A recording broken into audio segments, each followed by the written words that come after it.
Good evening, folks. Gotta say, it feels almost sacrilegious to talk over this tune. Sitting here just kind of bopping away and I'm loving it. Maybe I should just shut up until this track is over.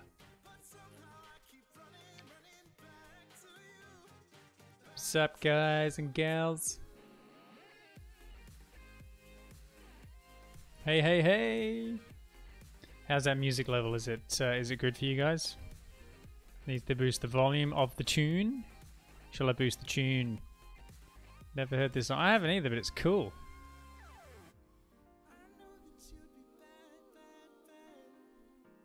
I've definitely had this on stream before, but for some reason it's not ringing bells for me. Yeah, that's a good point.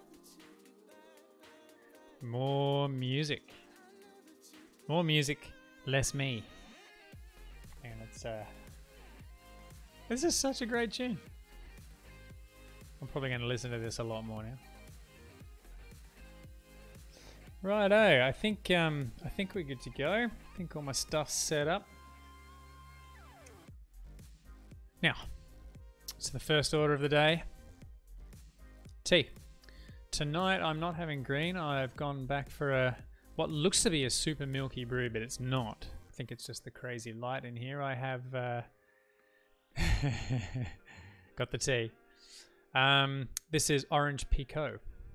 Very nice, sort of rich Assam flavor. Very nice. Alasawe, hello. Greetings, Zorcat, Sisop, Atwolf, Gombos, Serializing, Archbishop, Multi. Who else have we got? Probably other people who haven't said hello just yet. So I hope you've got your tea, because hacking without tea is very uncivilized. Tom K, welcome back to the stream, my friend. It's good to see you. Now, what else do we need now that we've got our tea before we can begin the hacks? It's brewing. Sisop, mate, you need to get your timing right. You need to speak to Archbishop, mate. He's been brewing for 15 minutes to make sure he's on time. Anyway, Bitwise, here you go, mate. So, been studying the code to catch up. Ah, excellent, Alisari. Well, along the way, feel free to continue to ask the questions. What's up, Binchuk? Black bushels. Whew. Well, I guess it's better than nothing, eh? Accompanying tonight is the last bar of dark that I have in the fridge, and it's still only 70%, so I'll take what I can get. It is a little bit sugary, but we're about to embark on something that I have arguably been putting off for a considerable period of time. So I think I'm going to need all the help I can get without spilling chocolate on my keyboard. So what do you guys got? 70%? What the hell? I know. I think it was a mistake that Mrs. bought this, and I am just going to have to eat it.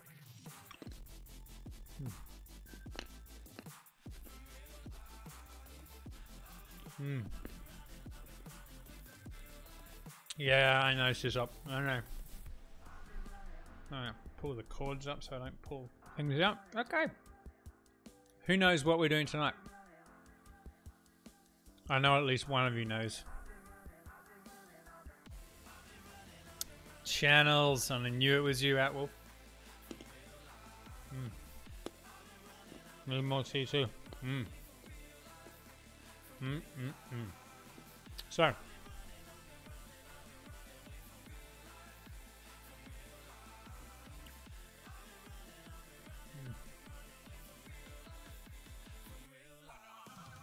Oh yeah, so good. And then you have a dark chocolate and a hot drink. Oh, so tasty. Okay. That is exactly what we're going to do. I'm just going to lower the volume in my own ears. The list command. Well, the first thing that we're going to do, and probably the only thing we're going to do all stream, is focus on channels. Now this beast, I think, is going to be fairly complex. It's one of the most fundamentally key mechanisms inside Meterpreter that allows us to do all of the interesting things, including forward ports, run things like SOX proxies, pivots, all of that sort of stuff it basically is implemented through channels. If we want to just type shell and get an interactive shell, that's done over a channel. We use the PowerShell extension to call PowerShell shell. That's done over a channel. Downloading files, done over a channel. File handles in general, reading, writing, done over a channel. UDP stuff, channels. So what we're going to be doing, all of these things happen over channels, and they're not too dissimilar really to the idea of channels over an RDP session.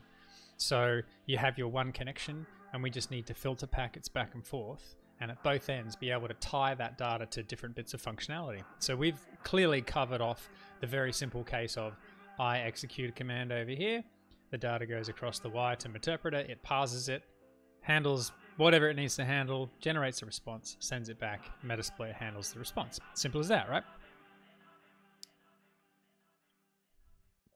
And so channels become this asynchronous thing. So, you know, port forwards are a perfect example, and that's probably what we're going to start with.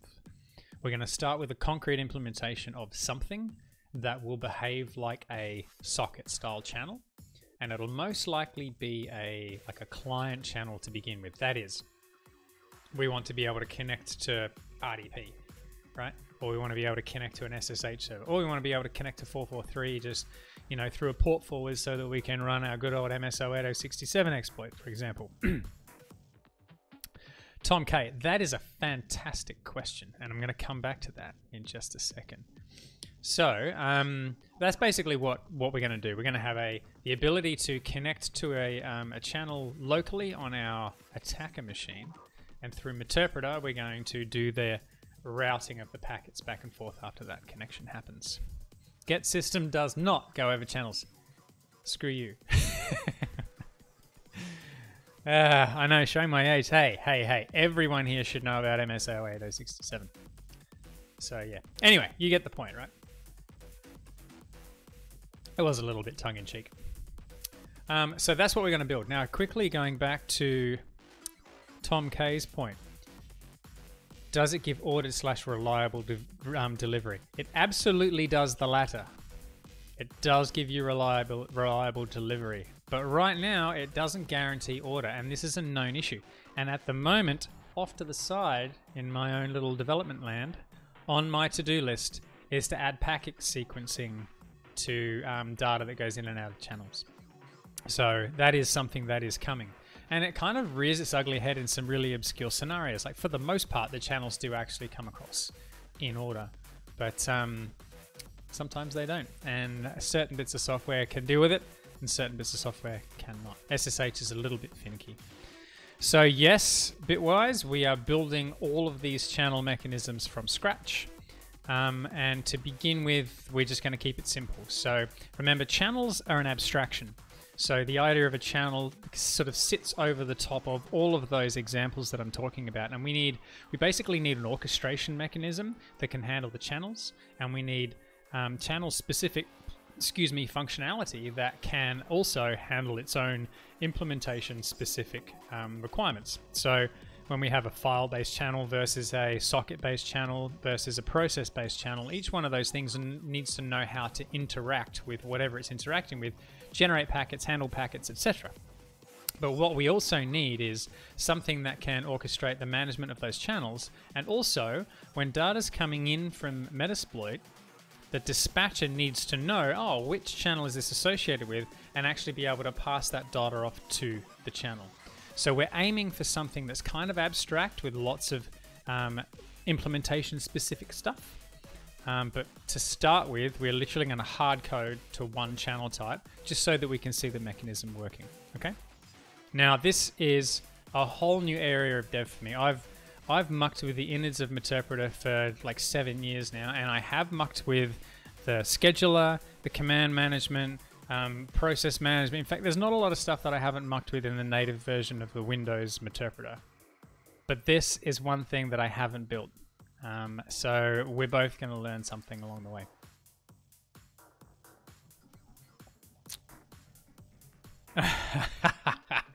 And you have a nerve to say that I'm showing my age. Yeah, well played. I've never had to respond to an MS-08-067 incident.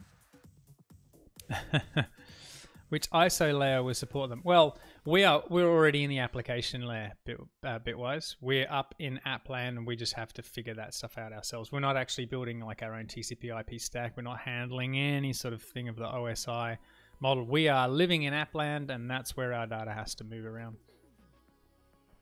Okay, so do we have any other questions before we begin? Because we are about to land, I think, in a world of hurt. So it's time to jump over here, and let's have a quick squiz. Bring on the pain. Amen. Amen.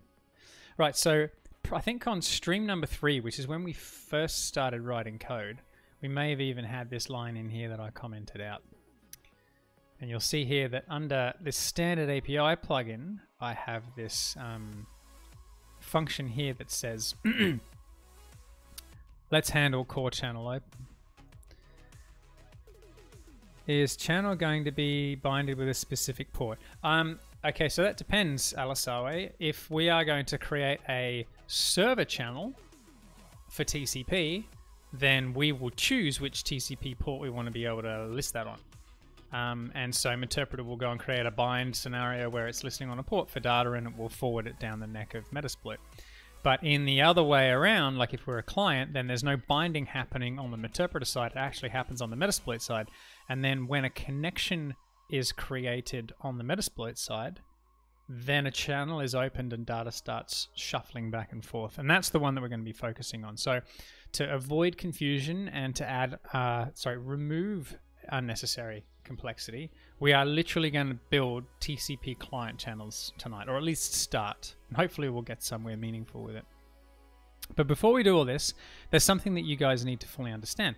Now, in the native Meterpreter, there are two things that support this command, this core channel open command. So a core channel open command is the generic term to say, I want to be able to create a channel that binds to a thing, okay?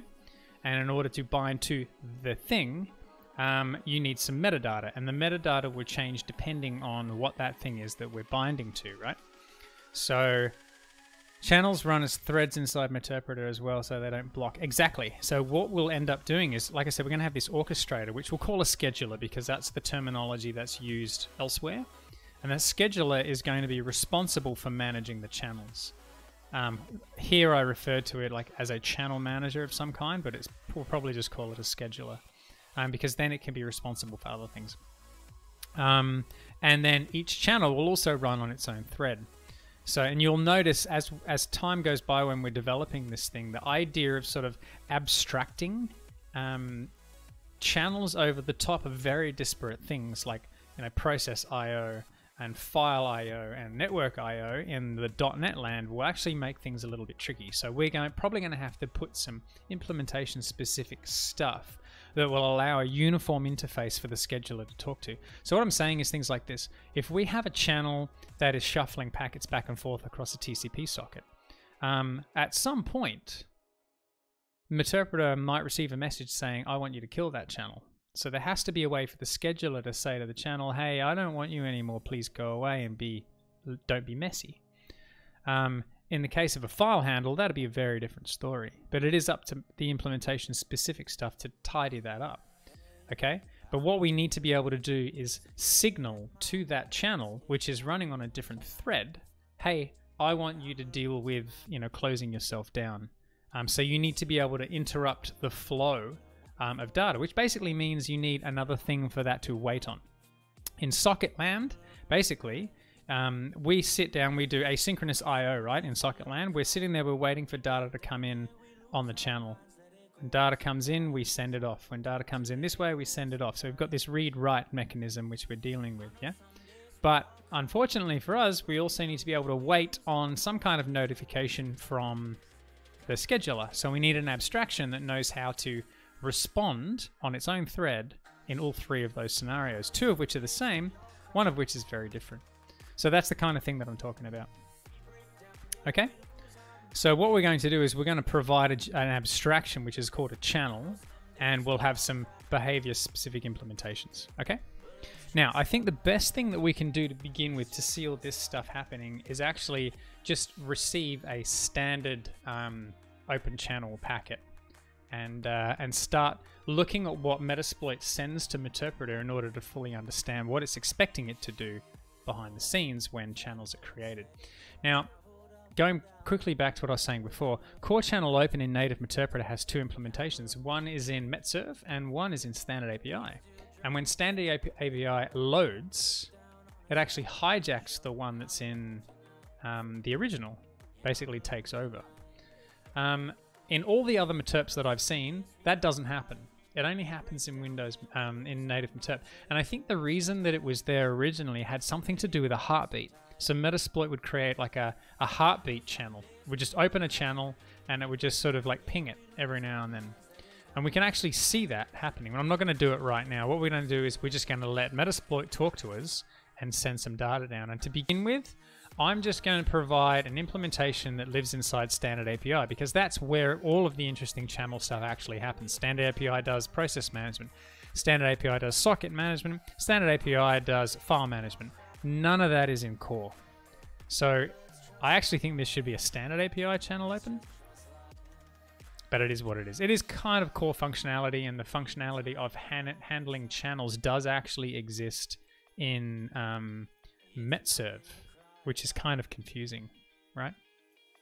Any questions?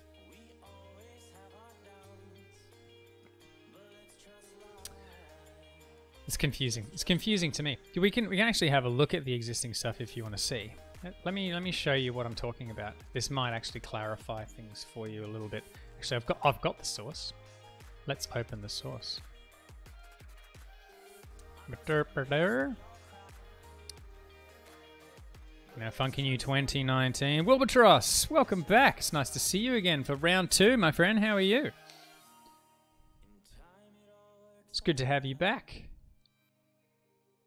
All right, so what I'm going to show you here now. This is a little bit of a spoiler.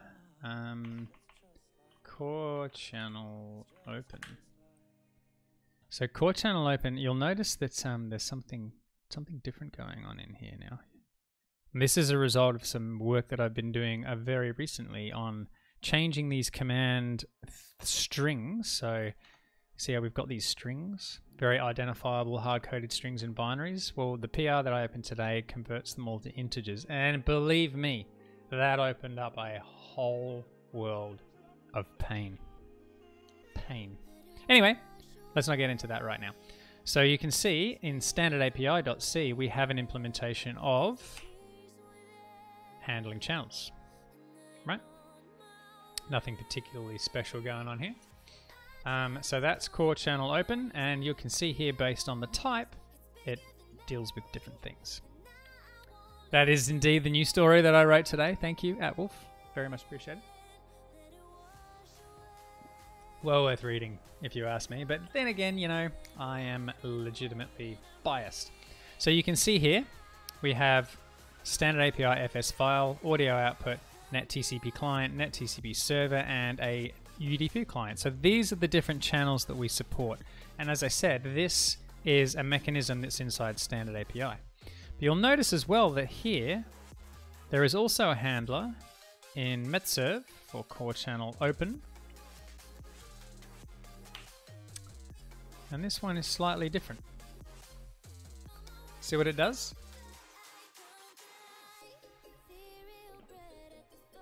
It literally creates a channel that does nothing. Yeah, sorry, Gumbus, there we go. So you can see here it says, give me the ID of the channel that you want, and I'll go and create a channel with that identifier that literally does nothing. Isn't that interesting? So this gets invoked even when standard API is not running. But it doesn't actually make a great deal of sense these days. Standard API handles all the channeling. And so kind of, I don't know. What we do need is we definitely need to be able to provide functionality for channels in core, because there are extensions that want their own channels. And so the notion of channels does need to live inside Metserve. So maybe that's where we'll begin.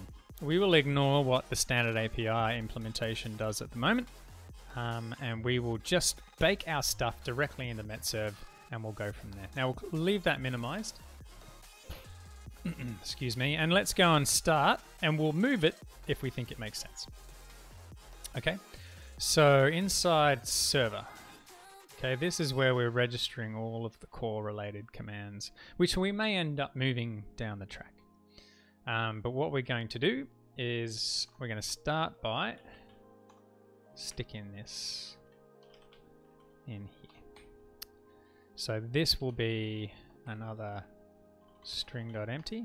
Now this stuff here, this string.empty and core, all these strings, this is going to change as a result of the work that I have submitted today. But we're not going to worry about that just now. Oops. All right, so let's do this. Get rid of our to-dos and let's see what happens. So as I said, I'm not particularly familiar with how everything works on the Meterp side when we do this. So what I'd like to begin with is just having an analysis of the packet that comes in to see what it is that we want to be able to do when we create something like a port forward. Okay.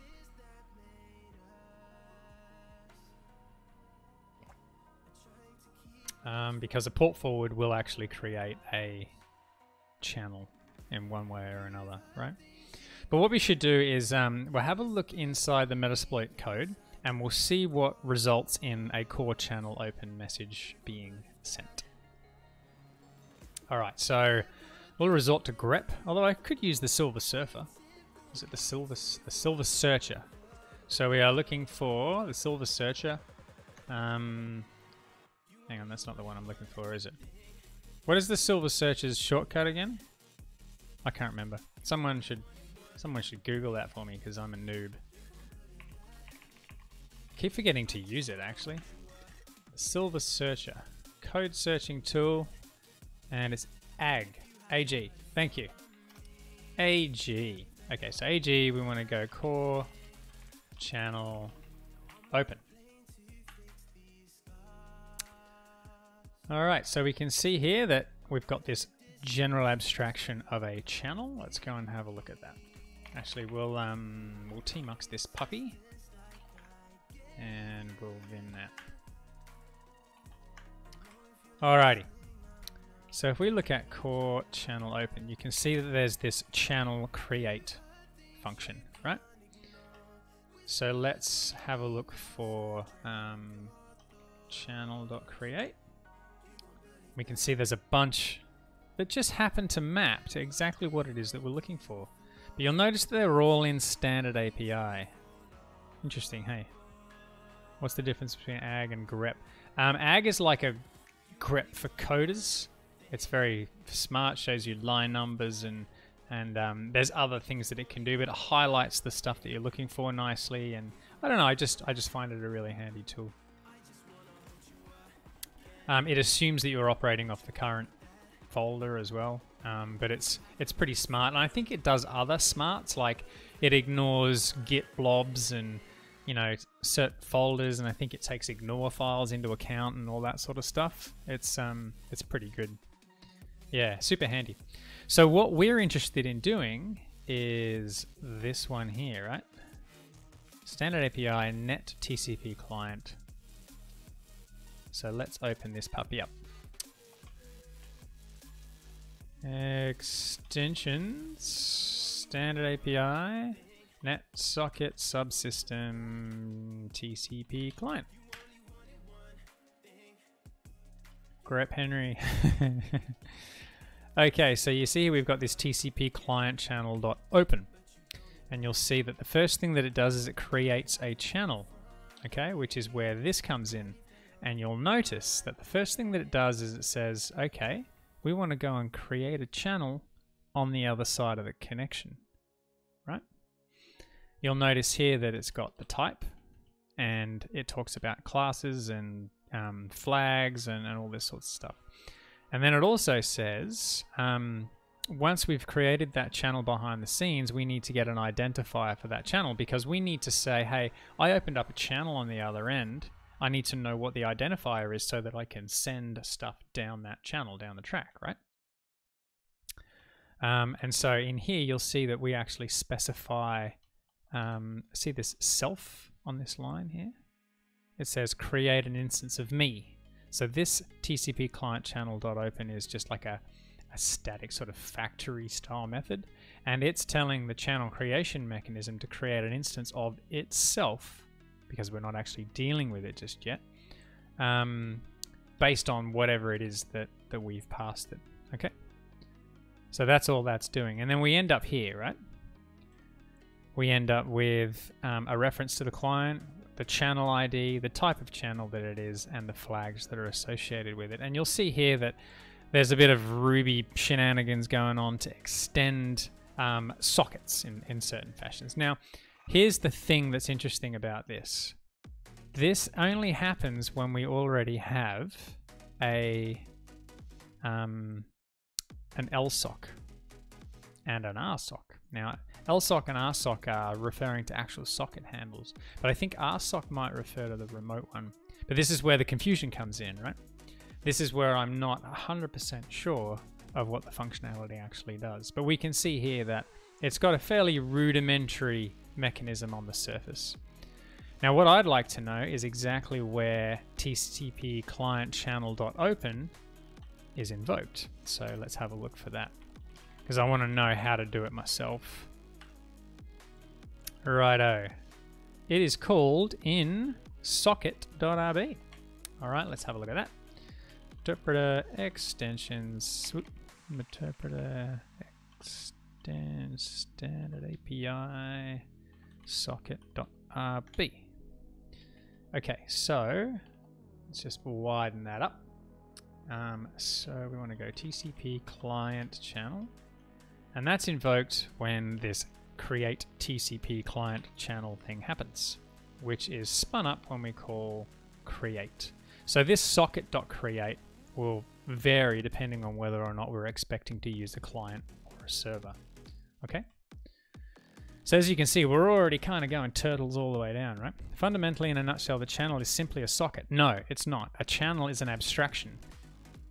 A socket is an implementation of a channel, right? Because we have sockets on each end of the connection, both on the Meterpreter end and the Metasploit end, and we need to be able to connect them together over the Metasploit communications channel with Meterpreter.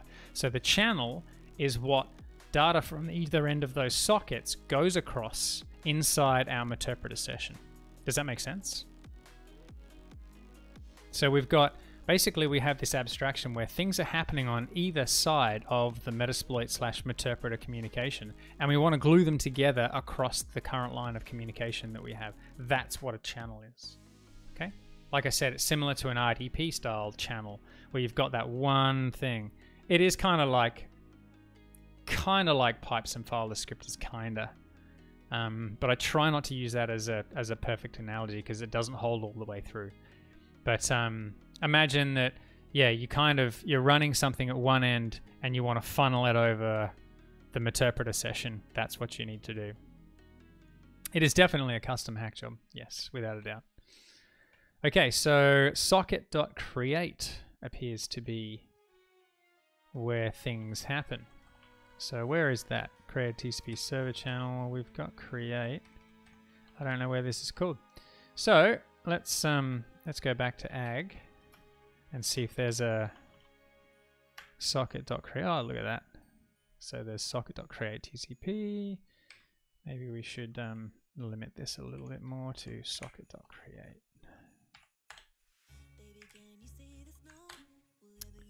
Right. As you can see, some of them are... See, that wouldn't at all be it.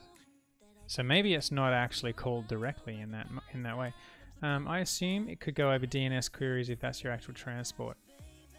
Aha, okay, so remember, a channel is an abstraction. Okay, it's not a thing, it's not physical, it's borderline logical, it's just an abstraction. Okay, that abstraction is we're going to allow something at one end to talk to something at the other end using the current Meterpreter session as a way for them to communicate. So that allows us to be able to like pivot through our Meterpreter sessions to connect RDP to a remote machine that's inside a network that we can't otherwise reach. Okay? The abstraction of channels is literally allowing that mechanism to go over our Meterpreter session. Meterpreter will do that regardless of what the transport is. It'll work over HTTP, it'll work over HTTPS, it'll work over TCP. If we finally do get the full UDP/DNS channels, transports working, it'll work over that too. So remember, the channels live inside the Meterpreter packets. The packets live inside the Meterpreter transport. So regardless of what that transport is, as long as TLV packets can get sent back and forth, channels will work. Does that make sense? Does that actually clarify it a bit? Cool, thumbs up. It's layers upon layers. Well, yes, it is more like an onion. It's like turtles all the way down. It's inside the insides. Okay, so clearly that's not the sort of area that I was expecting. So what I want to do is, like, inside Meterpreter, the whole port forward mechanism behaves slightly differently, right? So let's just quickly check to see what it is that thing does. It stinks, that's right. Gets old and sprouts little white hairs. That's what you want to say. Poetry. Civilized! Civilized is back. Welcome back, Civ. It's nice to see you again. See, I go for grep every time. Okay, ag. So we want to go command port forward. I'm pretty sure that is in standard API as well. Where are we? Meterpreter UI console command dispatcher standard API, and we're in Netland. Here we go. Look at this port forward tracker. We're on the right track. I remember looking at this. Simeon, hello. How's it going? All right, so port forward ops. Let's ignore all that stuff for now and actually go to the guts of the command. Where are you? Command port forward. Alright, so here we go. You can see there's a port forward service. Starts a local relay. And then once we've got through and we've done all the bits and pieces that we want to do, where are we? Add. Here we go. We don't want to do reverse. We want to start with, here we go, service.start TCP relay. Alright. Slowly but surely we are going to find exactly what it is that we want to see. This here. Create TCP channel. Isn't that interesting?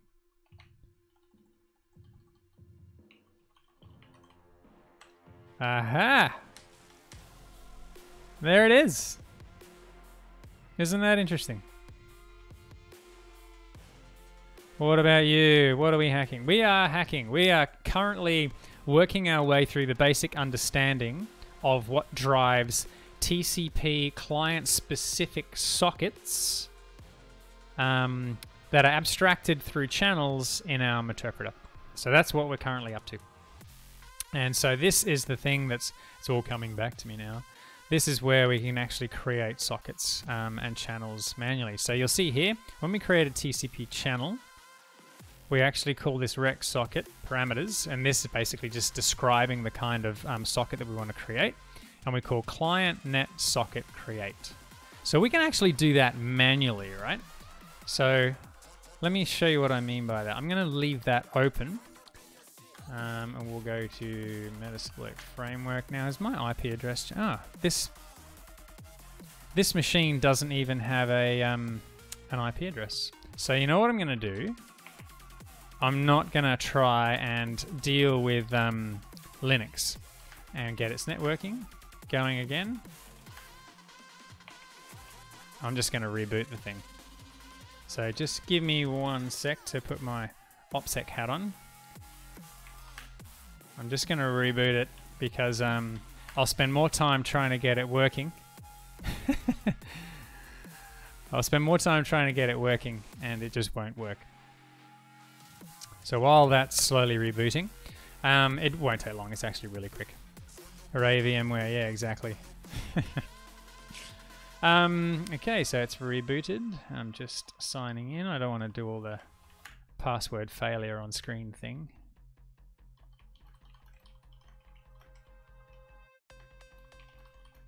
Just 1 sec.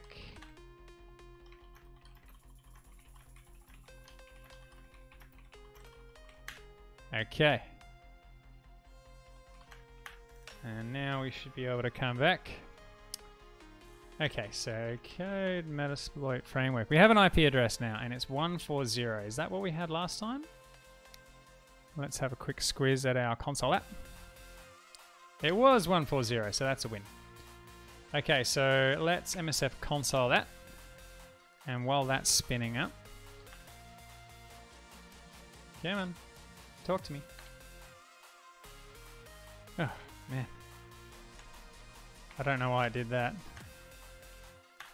There we go. Code Metasploit framework, and we'll tmux, split the screens. Not gvim. Not gvim, just vim. Okay. Now, from memory, we were in librex, post Meterpreter, extensions. No, we were in the command dispatcher. Command dispatcher, standard API, net.rb. That's where we were. Okay. So as I said, we can actually call this directly from IRB when we actually have a session, right? So we've got Metasploit running. This might actually be something that you guys haven't seen before, right? Okay, so we should have, there we go, we've got a Meterp session ready to go. Now, if we go to our session, hopefully this still works. We go into IRB. See how you are in the client session object. So if we have a look at client, sorry, session.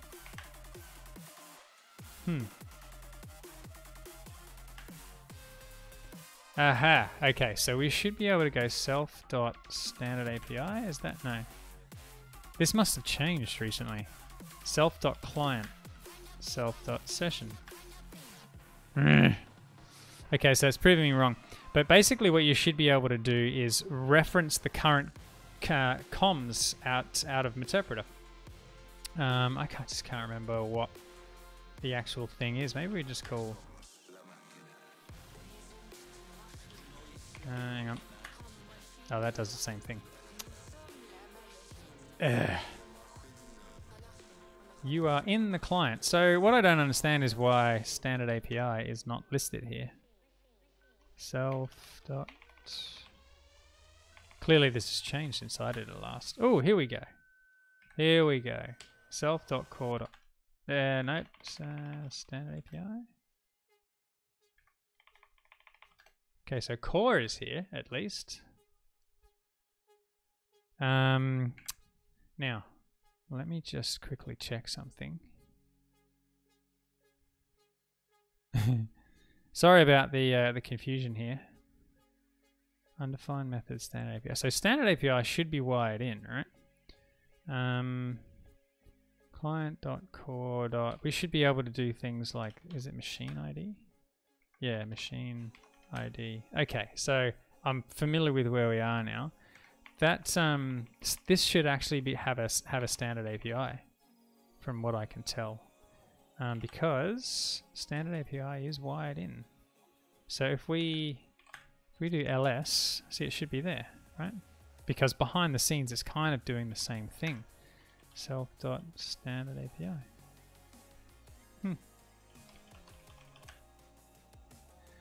I'm going to have to get to the bottom of that.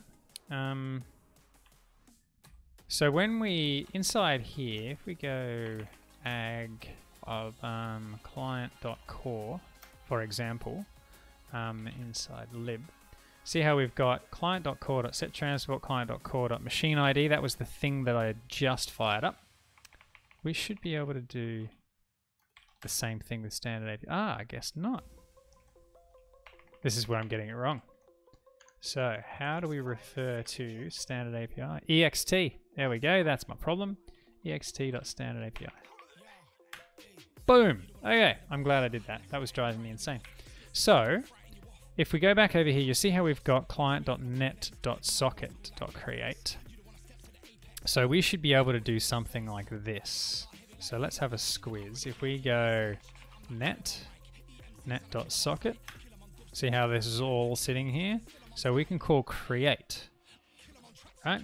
So if we call create, it's going to expect a parameter. What we're going to do is something similar to what we see here, right? So we need this rex socket parameters, peer host, peer port, proto, etc. Right? So we can pretty much do exactly the same as what we're seeing here manually. Now, it might be easier for us to just spin up the port forward so that we can actually see the mechanism appearing on the other side. But anyway, I wanted you to see that through here you can actually talk directly to a Meterpreter thing by yourself, right? It's all sitting there. Does that make sense? Is that helpful? Did people know that you could do that? What have I done? Why is it not working for me now? Hey, there we go. Okay. Somehow I killed it. So what I want to do is we'll just leave server core channel open. I'm going to set a breakpoint just here. Alright. Now we'll fire this up again. -1. Let's do a port forward. And what do we give it? We want to go port forward, localhost to listen on, optional, which we don't need to do in our case. Index of the port forward, we don't need that. L, local port to listen on. So -L, let's just go, oh, crikey. Port forward, dash, can't type tonight. Let's just do 8888. So we're going to listen on 8888. We're going to connect to, what are we going to do here? Let's just connect back to ourselves, because then we can use NC and that'll be useful when we actually see it working, okay? So we will connect to 9999 and the host, the remote, actually that should be -P, sorry. And the thing that we want to connect to, being -R, is 192.168.146.140. Okay, so when I hit enter on this, we should hit the breakpoint that we've got sitting just here. Oh, you notice that it's not even picked up on it because clearly I'm not even running the latest build. So hang on just a minute. I'm going to build that. And then I'm going to run it. And now we've actually got this looking solid. Okay, so sessions -1. Oh, what did I miss? Port forward, I've got to specify what I'm trying to do. So port forward add. Isn't that interesting? So why didn't this work? Can anyone tell me?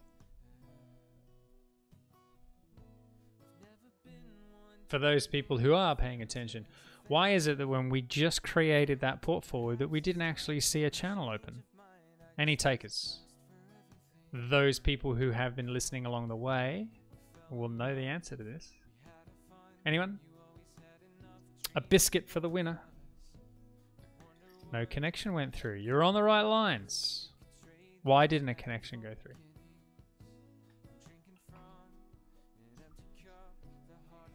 Serializing is very close to the internet biscuit. Nope. Get system first. Shut up, multi. All right, let me show you. Okay, so now you can see we've got a listener on 8888, right? Because you didn't make use of the port forward. Thank you. Thank you, serializing. So if we NC to 127.0.0.1 on port 8888, as soon as the relay manager receives a connection on that port, it's going to then create a channel. Got to run, mate. Internet is playing up. No worries. Aaron, thanks for coming in, bro. It's good to see you, mate. So hopefully we'll hit a breakpoint when I hit this. There it is. Okay. Does that make sense? Is everyone clued in as to why that was the case? Excellent. What? I'm in my lunch break. I can pay attention. Okay, so this is a little bit small, but let's have a look at the request. Yeah, we'll do it in the intermediate window. Is this big enough? Yes, it is. All right, let me pull this out. We might even bake that in just here so that we can see it in all of its glory. All right, so if we have a look at the request packet, I might move this over just a little bit. So you can see that the method is core channel open, right? It has a bunch of TLVs. It's got a channel type, standard API TCP client, and you can see that it's trying to connect to 140 on port 9999. This is probably something that we don't need to worry about just yet, right? But what's interesting about this, you see how it's flags. So we've actually got flag, which is why, as far as TLV type goes, maybe this value for some reason isn't mapped correctly. But I would have expected to see a proper TLV type here. Interesting, hey? So we'll try and get to the bottom of why this TLV type here doesn't actually have a value, because that's not great. Key not found exception. So here we've clearly got to a point. Can you please clarify why it doesn't work on the first time? I didn't get it. Sure thing. So Alisawe, the reason why we didn't see anything happen is because when we set up the port forward and say we want to forward a port from our local Metasploit listener all the way through to the other side of Meterpreter, what we're actually saying to Metasploit is set up a listener locally, and when a connection comes in on that listener, we then want to connect to Meterpreter and say, can you please open a new channel that will map to this connection? Okay? So that's what's going on here. We're basically saying, please create a channel, and we are going to bind that channel to a socket. And you'll see when it says, can we create a channel? We want this channel type. Yeah? So what I'm going to do is I'm going to leave the core channel open functionality here. In fact, I'm going to leave all the core channel functionality inside MetServe, but we'll have a dispatcher that allows for different channel types to be registered. And then other mechanisms can come in and say, hey, you know, when someone wants to open a channel of this kind, send that information to me. In a similar way that we have this plugin manager, we're going to have maybe like a channel manager, basically, that says, you know, register type. And so certain types of channels can be created and managed by other extensions. Yeah. Does that make sense, Alisawe? Does that make sense? So we didn't actually create any connections that required a channel to be opened across our current transport. But as soon as we hit NC, which is probably still hanging, as soon as we said, hey, I want to talk to across that thing, this then happened. All right. So what's interesting about this is this. So this TLV type is not expected, right? If we have a look at the flags, let's see if we can have a look in here. Request. I know it's not. It's going to be a little small. Okay, so the method ran in TLVs.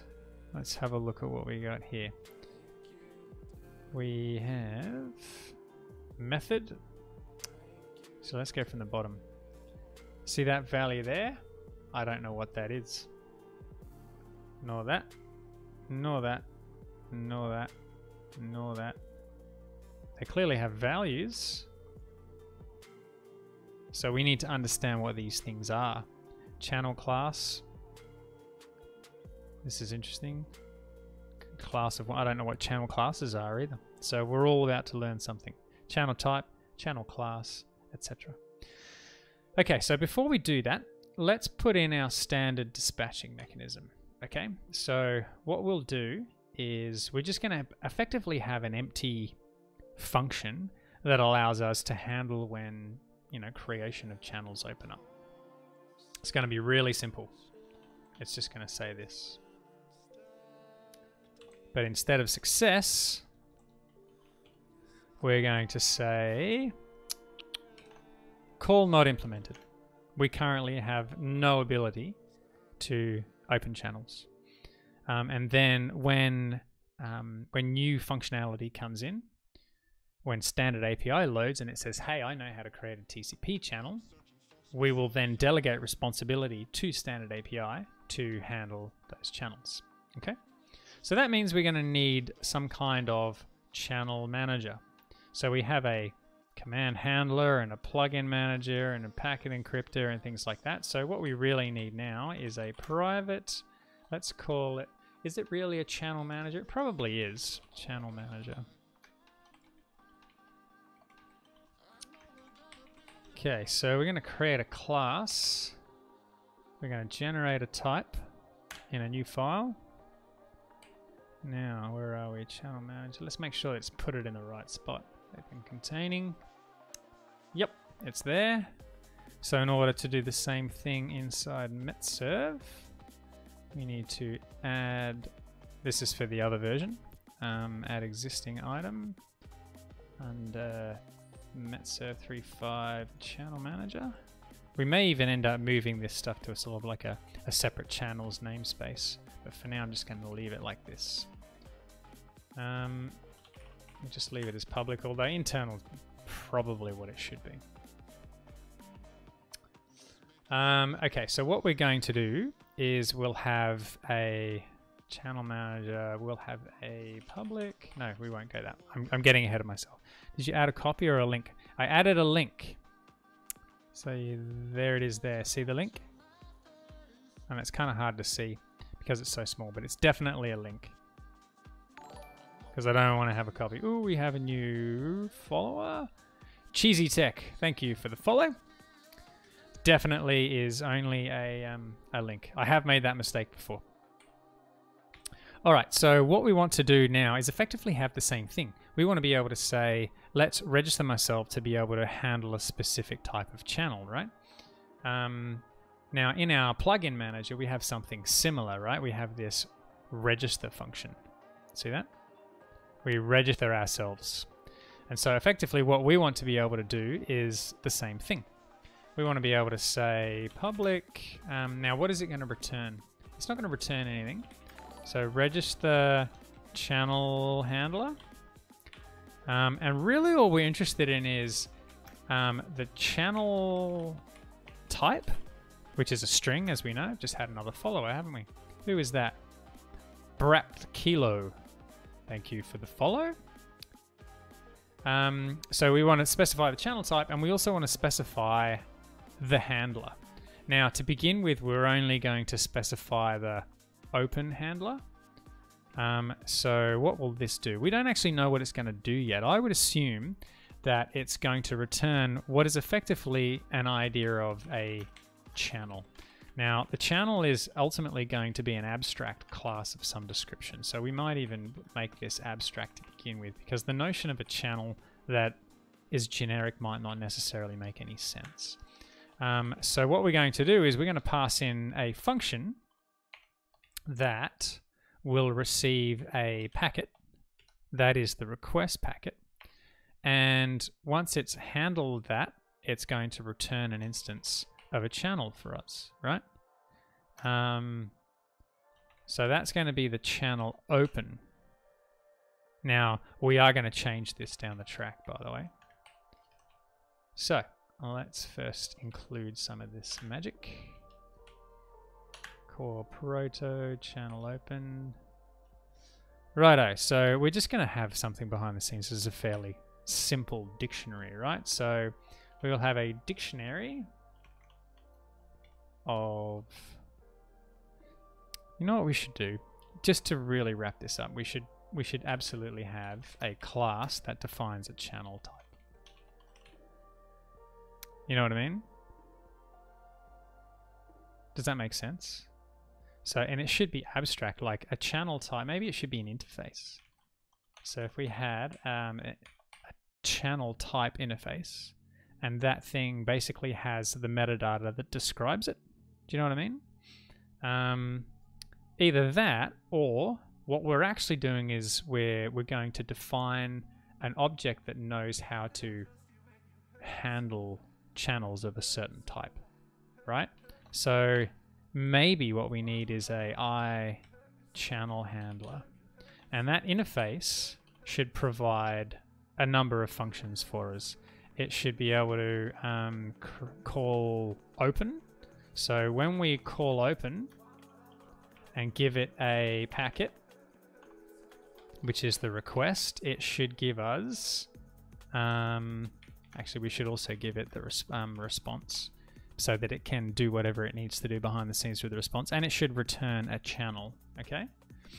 Maybe then as well we need to have a function called close, so that when the channel is closed, it knows how to handle it. And there's going to be other functions like read and write and things like that, which may be specific to those needs. So here what we need is a dictionary of string to channel handler, okay? And we'll call this channel handlers, okay? So we will go this.channel handlers equals new. Let's create a new one of those. And then when we register, we're not going to take a function anymore. We're going to take an channel handler. And all we're going to do is go this channel handlers channel type equals handler. Simple as that, right? Now, our channel manager is going to be responsible for handling various things, one of which is going to be open. So let's have a public, it's going to be a result, isn't it? Inline processing result is what we were dealing with before, I believe. We should be looking in server. Let's this dot channel manager. Let's create an instance of that so that we can use it. And then down here, once we register our server commands, that's all fine. Core channel open. So what we want to do instead is we basically want to say, instead of handling it directly, we're going to say this dot channel manager dot we'll just call it channel open, okay, which will look exactly the same as this function here, right? We'll make that public channel open, right? Does this make sense? Any questions? I think I've lost some of you. Okay, so what I want to do is go if our this dot channel handlers, actually we'll go try get value of, we need to actually get the type out, which we'll get out of the request packet, right? So request dot TLVs of, we're expecting a channel type to come through, right? You're always lost. Now still here, and yeah, what he said. Excellent. Excellent. So we want TLV type dot channel type, I believe was it. Value as, oops, we need the first one. Value as string. So channel type should be given to us. That's the value as string. And then what we're going to have is an channel handler, which to begin with is going to be set to null. Then what we're going to do is say, can we try and get the value out based on that channel type?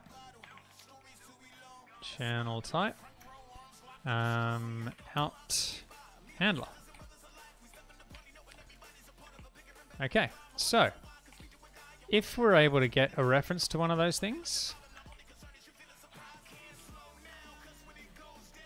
oops, we're going to say, we'll probably return a success here. Okay. And what we're going to do is we're going to say handler dot open, and we're going to give it the request and response packets. Now, right now, I've said that the handler is going to return a channel. That might not be necessary, but we'll see. I'm just going to leave it like that for now. Okay, so we might want to return the notion of an abstract channel to the channel manager. So let's go var new channel equals this. So to do, stash the new channel somewhere and manage it. So that's what we're going to do when the channel actually gets created. Right, let's do the right thing and move these puppies. Hang on. Move to. Move type. So I'm trying to have good code hygiene here and making sure that we're not abusing things that we don't need to abuse. So let's add existing item. We've got 2 new existing items, which is the channel manager. No, which we've already got. Oh, that's interesting. Look at that. They put channel in the wrong spot. Alright, bear with me. Let's just save all the things and do some management. So under metserve 4, they should not be there. They should be under metserve 3, where all the other stuff is. Clearly I had the wrong thing specified. Let's just get rid of that. And then I can add existing item. We've already got the manager, so we just need those things. It's already linked in a folder with the same name. Really?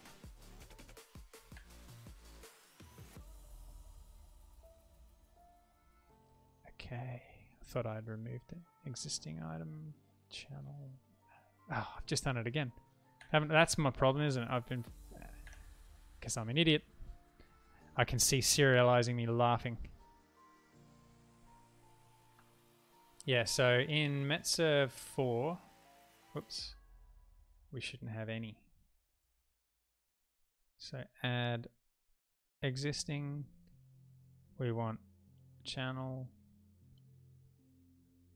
We want channel handler, and we want to add them as links. Okay, there we go.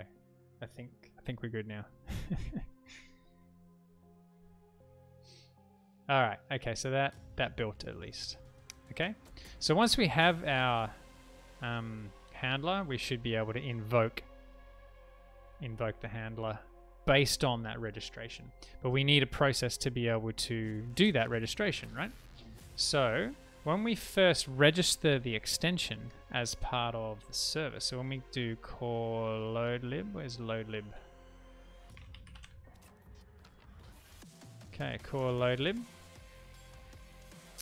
What do we do here? We go plugin instance register this. Okay, so inside register, such as in standard API, let's have a quick squiz at what standard API is doing. Standard API plugin, we've got this register here. Okay, we basically go through and we tell each of our individual components to register themselves to handle commands. So this manager.register function. What we need to do is we also need to be able to register against the channel managers, right? Okay, so that basically means that once we've registered with the plugin manager, maybe we need to delegate that responsibility to the plugin manager as well, because that currently sort of wraps up the idea of plugins. Do we have a reference to the server inside the plugin manager? I don't think we do we? So the problem we've got is that we've got the server, which is handling the core command, and it's delegating the creation of a specific channel type to something that belongs in an extension or somewhere else. So we need to make sure that we facilitate that with the channels as well as these other things. Which we can do, we just need to effectively expose an interface that will let us do that. Okay? So when we register, we should probably say, let's rename this.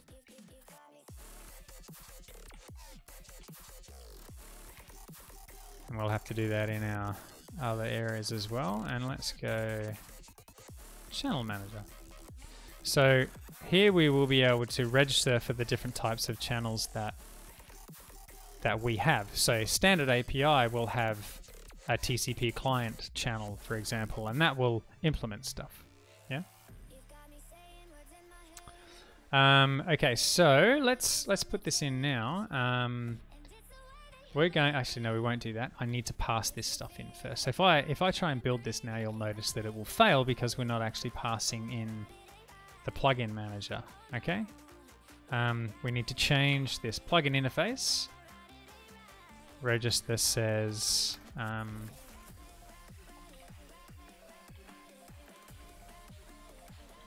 okay, we need to do the same thing here.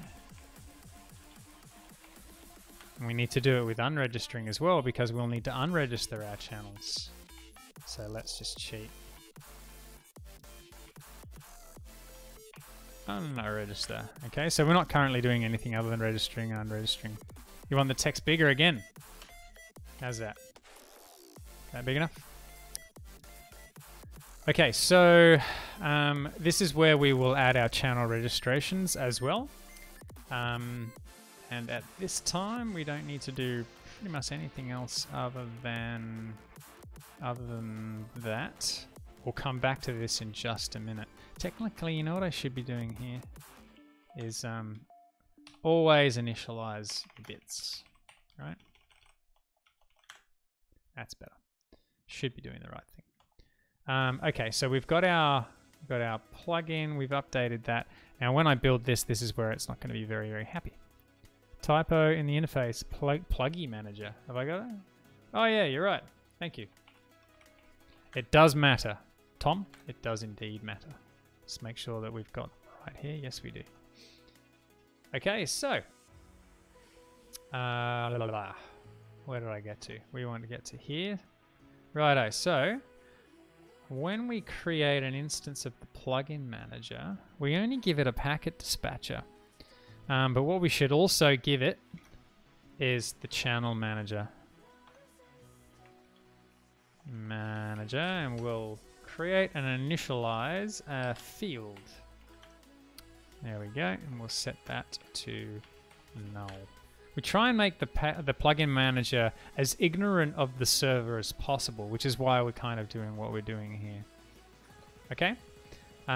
So then, when we call this, we can call register and pass in ourselves and this channel manager as well. So then, when we create the plugin manager right at the start, we can give this .channel manager, which means we've got to make sure that we initialize the channel manager first. Okay, simple as that. Pug manager. What have I done? Did I make a mistake? Oh, I've got Changle manager. That's not great. Really can't type today, can I?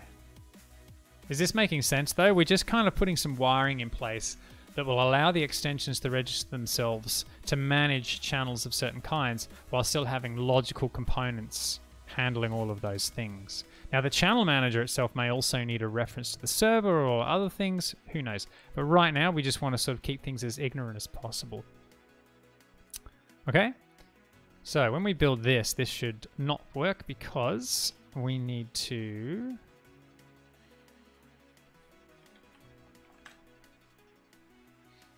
handle opening. Now, technically what we could do is when we call register service commands, we should actually do this, right? So this dot channel manager dot register.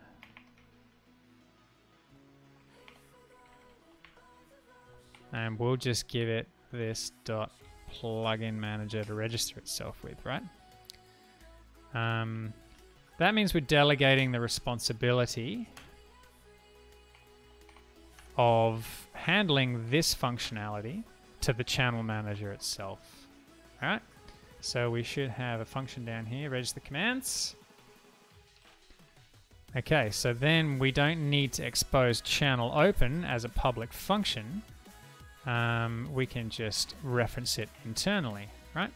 So that remains public, but channel open will become private.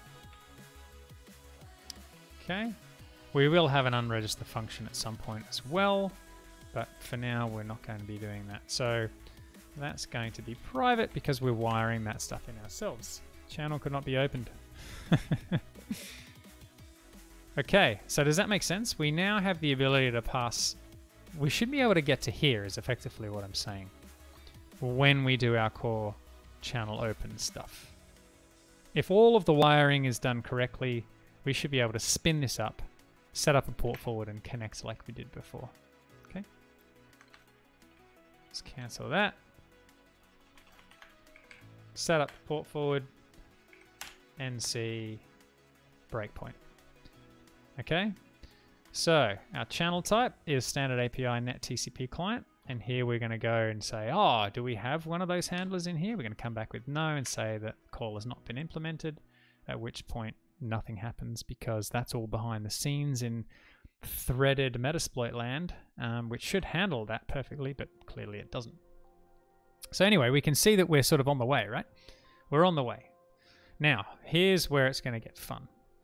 So inside standard API, we're actually going to define, are we in the right one? Yes, we are. Add new folder. We're going to have channels. Actually, thanks for the .NET debugger. Yeah, tell me about it. Actually, mate, is that what we should call it? Channels, because they're different sort of channel types.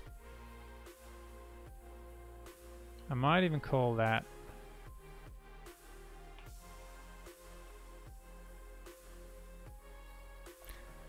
I'm just going to call it channel. And so let's create a new class inside this folder.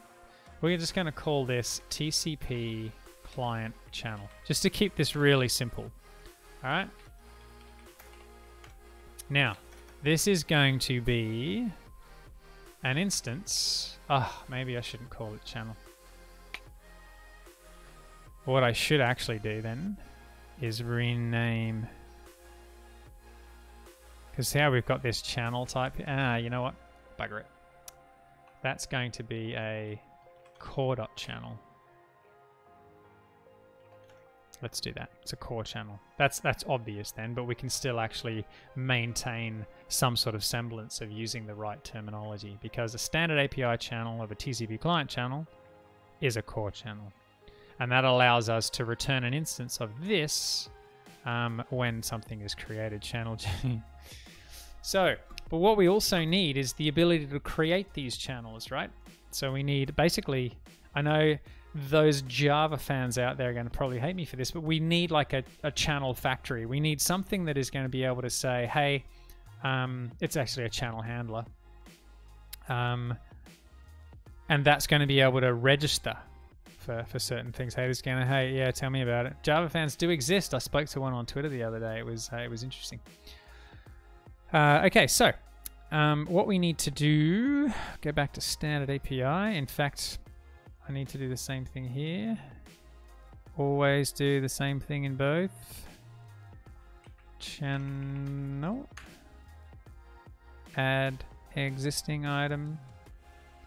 Standard API channel. Add as link. Just to make sure that everything is good. Abstract channel. Oh, that was hilarious. The longest class name in living history. We've been doing this for an hour and 15 minutes already. Can you believe that? All right, so we have the channel, remember? We've got the channel. That is not the same thing as the handler, right? The handler, this is really important. We need to be able to create channels and schedule the use of those channels, but we need to be able to create channels based on their types.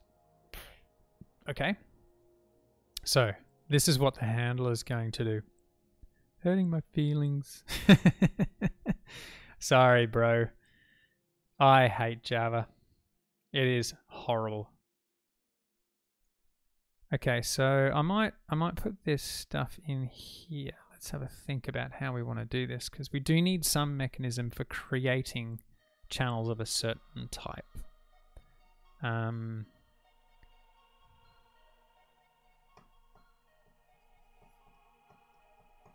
The other option is to have each individual channel just create an instance of itself.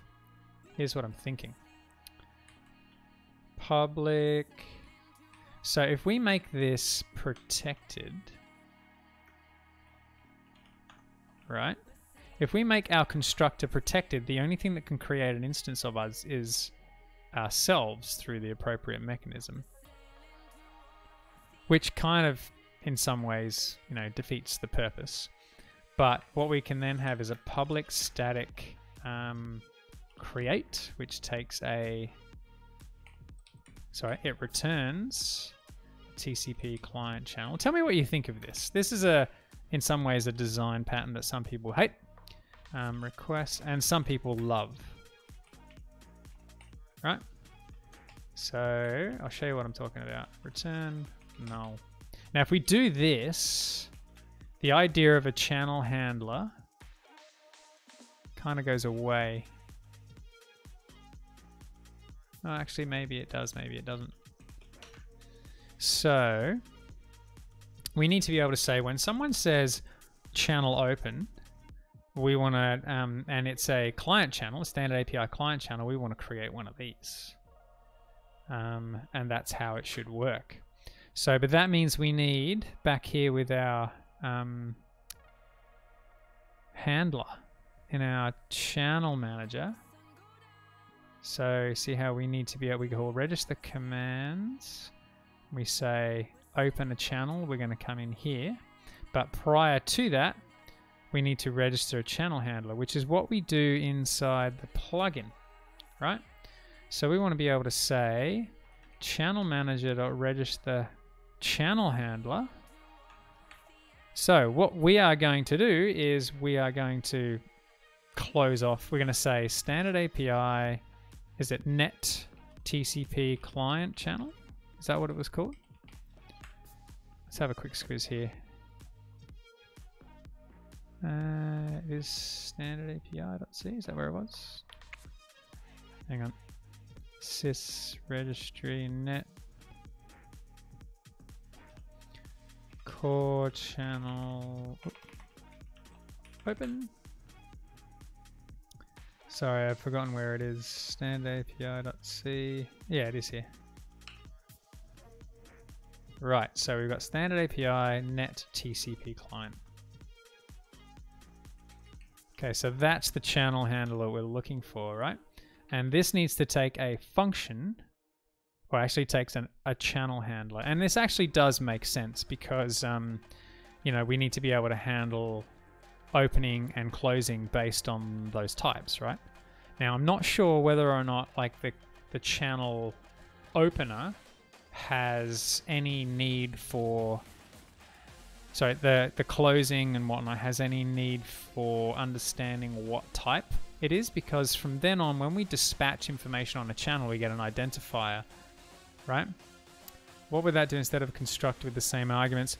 At this stage, nothing. In my opinion, they actually don't behave any differently, except for the fact that you can't pass a constructor as an action or a func, whereas you can with a static method, which is kind of where I was going with this, right? So when we look at what we did with the register channel handler, we said we've got a list of channel handlers here.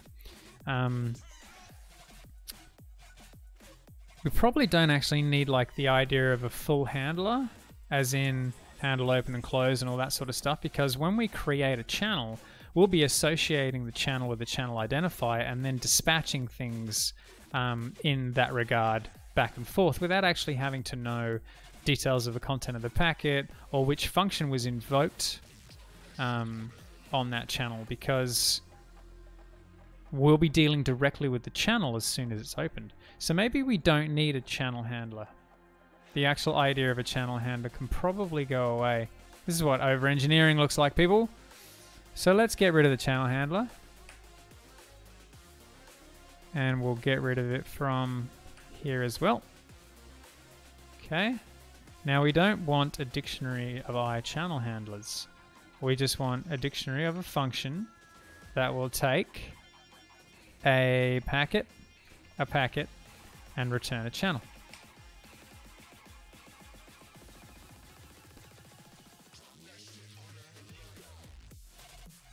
Now, what we need to do here, need to add that. I missed one, haven't I? There you go. So, yeah, that makes a little bit more sense. So then instead of this handler, we're going to have a function that takes a packet, takes another packet, and returns a channel.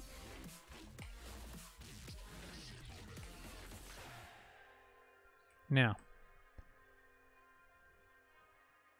we've called them channel handlers. They're actually channel creators. So they're, you know what I mean? They instantiate them. Does that make sense?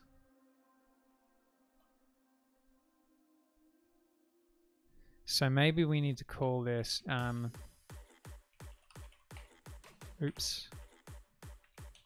we'll call them a channel creator. Channel, because that's what they do. They're actually creating channels. We've got another one. I don't think we will, because they'll be delegated. Thank you very much for the follow, Kranikot and Baba Bengt. Thank you for the follows. Very kind.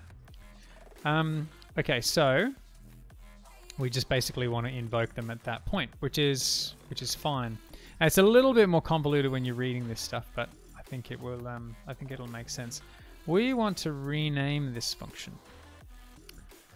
So what's going on here? Rename. Modifying. Yeah, but where do I specify the name? Whatever. So we're actually going to call it register channel creator. There we go. And so here we're going to call, here's the answer, Tom K, you ready? We're going to go channels, channel.tcpclient.channel.create.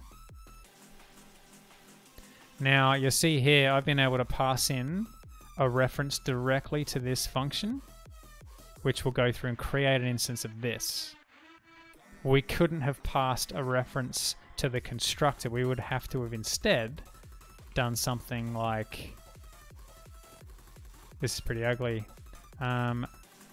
request, response, and return. Oh no, we need to return. We just go channel.tcpclient. We actually have to go new and then pass in the bits and pieces. Yeah.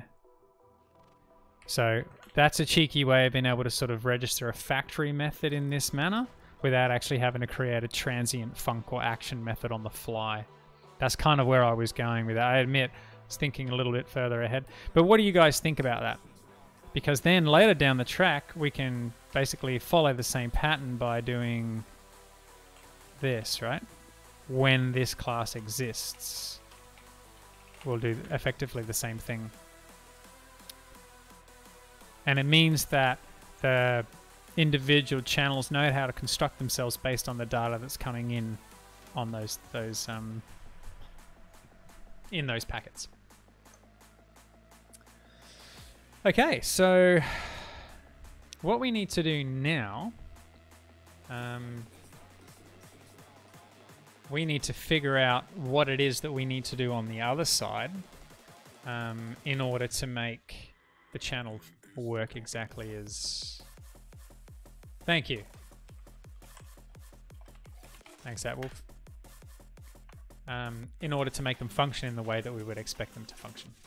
And this is where we're going to start getting into the weeds a little bit. It's going to be a little bit tricky.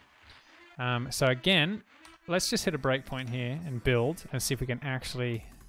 Never fear, I am here. We weren't fearing, but we're glad you're here. Welcome back, Barney.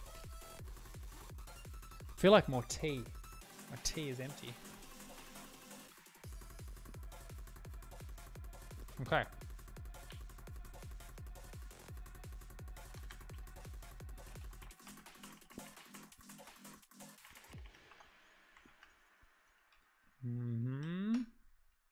Port forward and go. Okay. We should actually have a handler now. We step in and here we are. Excellent. Just like we expected. So this is where the trickiness begins though, right? Because in our request, we've still got some information here that I'm not particularly clued in on. And it's clearly causing our TLVs to poop themselves. We've got method, request, channel type, channel class, flags, and a bunch of other crap that I don't know. So we're going to have to figure out what these TLV types are, which is pretty interesting, right?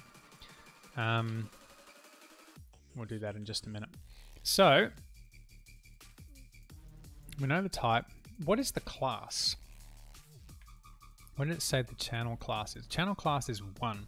So let's go back to the Metasploit code and have a squiz at what that's actually doing. So when we create this TCP channel, you can see we're specifying peer host, peer port, and protocol. The protocol maps to TCP, so that's why we wouldn't see that come through. But peer host and peer port absolutely would be sitting there. So we can see again, let's just clear this out. Channel class flags. Now this thing here is clearly the host and this thing here is clearly the port. So why is it that we're not seeing those come through as valid TLV types? We don't even know what this is. So let's figure that out right now. So when we go back to NetSocket create, now where was that? Does anyone remember where that was? I'm pretty sure it was it socket subsystem? We end up here, don't we, under client channel. We create this base channel with the client, standard API, channel flag synchronous. Okay, so what is channel flag synchronous? Well, look at that. librex post meterpreter channel.rb. So let's go post meterpreter channel.rb. Which I think we did have open before. Channel flag synchronous. Alright, so here it is. Specifies that IO requests on the channel have their data zlib compressed. Oh no, that's what compress would be. What is synchronous? Oh, sorry, here we go. Specifies IO requests on the channel are blocking. Oh, okay, that's interesting. So we need to be able to support blocking and non-blocking. Enjoyed the stories about people who got their third pre-printers. Oh, you're talking about something unrelated. Okay.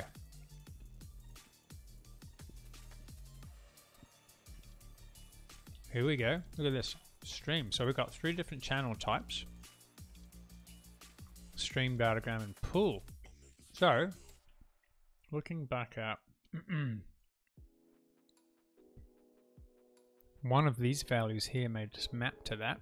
So we've got the we've got class, flags. Okay, well let's have a squiz at where the flags go. Channel create, type class, flags equals synchronous, which we know. Okay, so the flag for synchronous is the 0 flag. So Synchronous would be one of these. But it is a flag set, so that might be why we're not actually seeing the channel. Oh, here we go, TLV type flag. So we pass that in. Channel class. That's really interesting. So if we, I know where this stuff is. So we'll open this in a separate window. librex post meterpreter packet.rb. So channel class is a uint. Why don't we have that? Uint 54. We need to go and look at our TLV types again. Where is that? Let's go to the definition packet. TLV type. Okay, so channel class. That should be there. We don't have that. Oh yeah, we do. We do have channel class. So what don't we have? We have channel parent ID. Got flags, which again we did have, didn't we? So it's not flags or channel class or channel type that we're missing. It's other stuff. Okay, so it's this addends, isn't it? Whatever this addends thing is, we pass that in as separate TLVs. Okay, maybe this is like they're just abusing the existing mechanism to do whatever it is that we feel the need we should be doing. Aha! Here we go. TLV type. Peer host, peer port, local host, local port, and connect retries. There are our answers. So why don't we see these in our core TLVs? I don't believe it is, Barney. And in some ways, I hope it's not. Okay, ag TLV type connect retries. Where is that defined? It's under the standard API TLV. Well, isn't that interesting? Let's open that up and have a look at what's in here.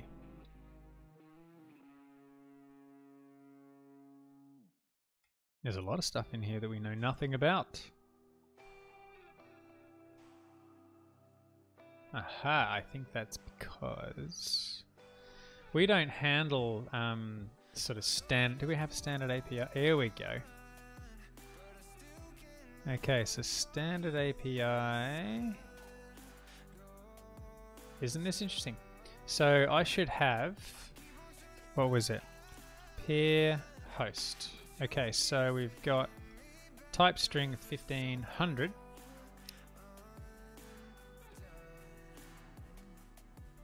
And it's not in here at all, is it? There's the answer. So we've missed a bunch of TLVs. Let's just pull these out for a minute, because this is important. Did we get to 1448? We didn't, did we? 1443 is where we got to, so we didn't even bother with these. Do we have the shutdown? Nope. Alright, let's take a copy of all this. And did I copy that? Oh, okay. Just a sec. Sorry about that. We got to 1443, didn't we? We said we got there, but we didn't have this stuff. Copy that and paste it in here. Alright, here we go. Let's just clean this up just a little bit, because clearly it's a little bit on the messy side. Actually, let's just put a little space in there. Ah, come on. I'm using a different Vim plugin on here. Let's just try and tidy this up a little bit. Okay, so for each one of these, we don't want any of those things. We just want to be able to say standard API.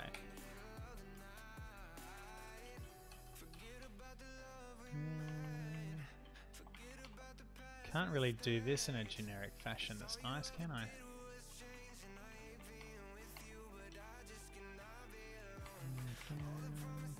I probably could if I tried hard, but let's just so we'll leave those ones up like that. Proxy config proxy. Need a nice sort of title casing plugin or something. Proxy bypass. Here host. Here. Oop. Another follower. Who is that? Ooh. Octed Malro 1986. Thank you for the follow. Sorry about the this is the painful bit. This was actually part of my original issue with live streaming, is that every now and then you kind of have to do the mundane stuff. Netstat entry peer host raw, nearly done. Local host raw and shut down how. Okay. So now what we need to do is we need to change each one of these puppies here. So we get rid of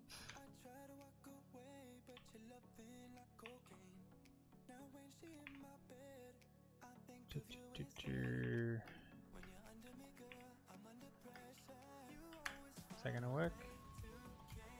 Nope. Is that? Nope. That's frustrating.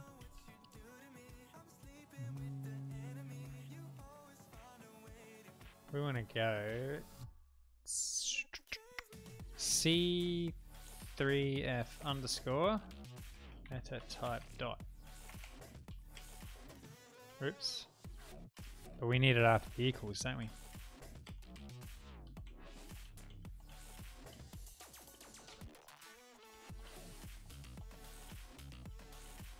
Should macro this, bring out the Vim foo again.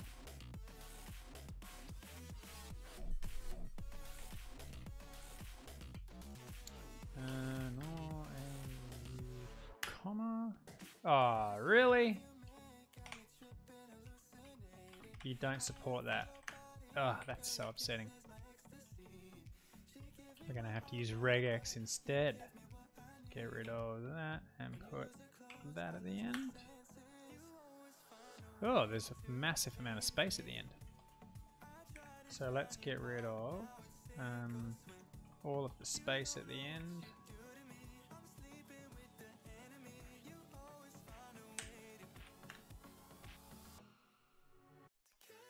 No. I'm so confused by what I'm seeing. Sorry guys, won't be long. Once I've got my Vim foo going on again, because for some reason it's not happening for me.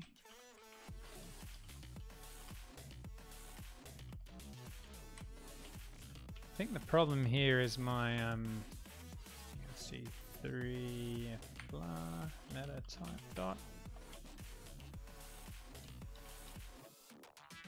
Yeah, so for some reason I'm confused because the plugins that I usually use do have these features.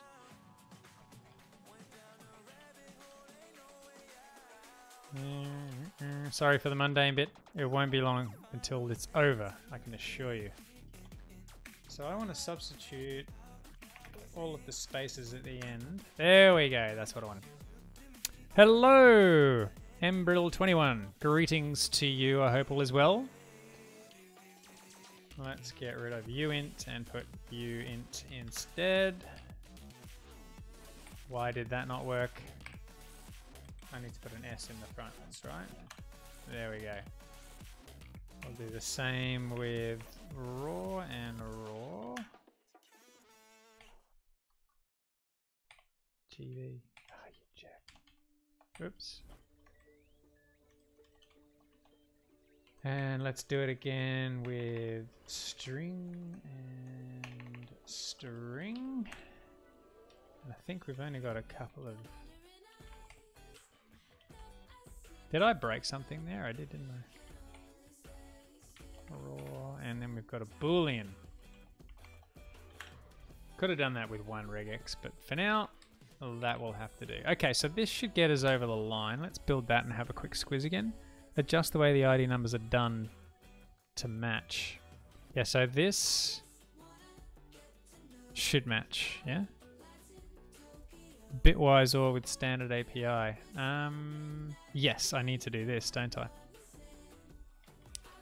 So what we need to do is we need to substitute 4 digits. Let's go 1, 2, 3, 4, followed by you, and then we will have instead standard API plugin plus. Why didn't that work? I wish there was like a PCRE version of this that would just do... Ah, it's because I put the S in the wrong spot. Nope. The S was in the right spot. Do I need an extra backslash around the capture group? Probably do.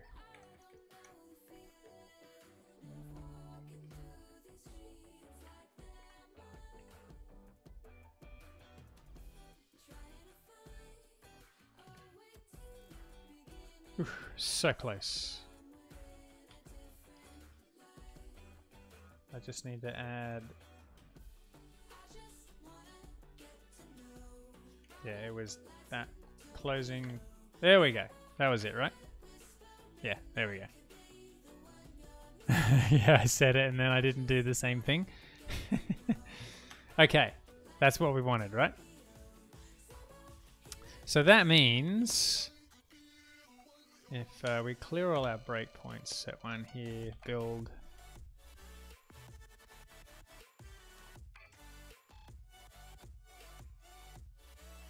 And let's run it.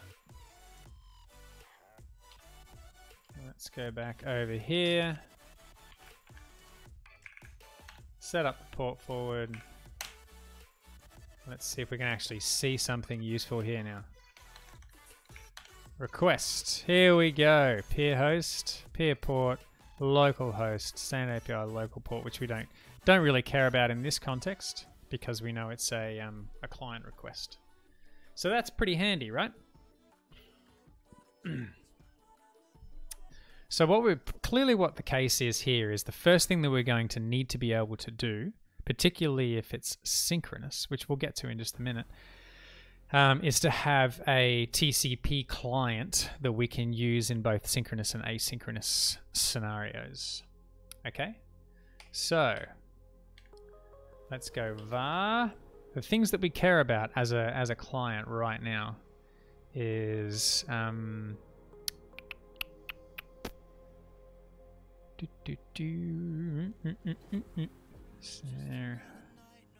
yeah, okay. Request TLVs. No. We need peer host equals request.tlvs TLV type standard API peer host 0.value as string. Okay, so we've got the host and the port, and that'll be a value as int. dword. Value is dword. Okay, so we've got the host and the port. We're going to need flags, standard API. No, that's just going to be flags as dword, and we can't have the word class, so we'll have to go channel class. We don't need to know the type because we know we wouldn't even get here if we didn't have it.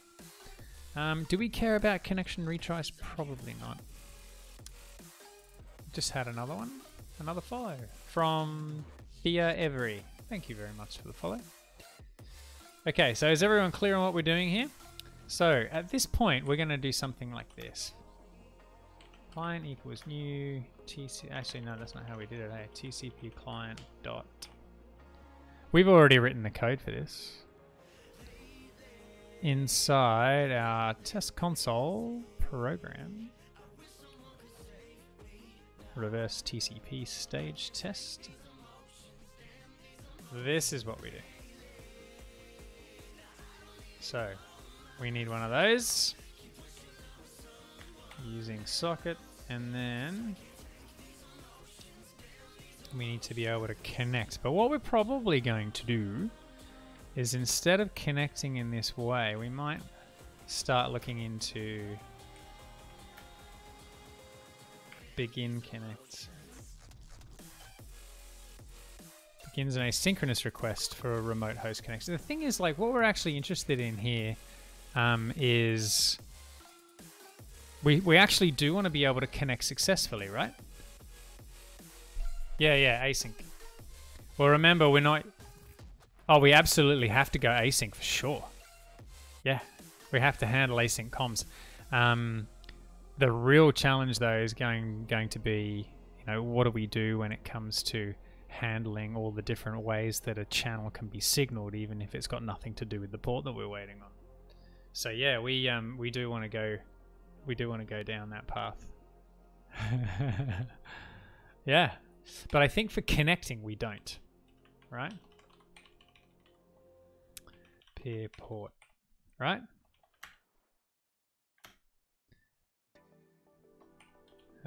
Peer port. So we know that's going to come out as a D word, which is an unsigned int, but for some reason we need an integer. Bring on the blue functions. Okay, so once we're connected, one would assume that this is going to throw an exception if it fails.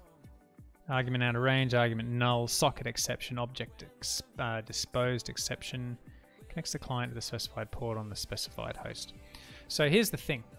We need to, maybe we should have a look at the existing implementation of this. So when we create a client channel, what does it do? So it gets the host and the port, create TCP client channel. Crikey, look at this. It is actually creating the socket, and if it fails, it bails. If it fails, it bails. If it connects, fails, it bails. Yeah, so we only get, and we only create the channel itself if things behave. Yeah, okay. So that means we need to do the try catch thing. Okay, because we want to be able to try to connect. And if we catch any exception, we're going to be gross, and we're just going to bail out and return nothing. Okay, we're not going to create a channel, we're not going to do anything like that. Okay?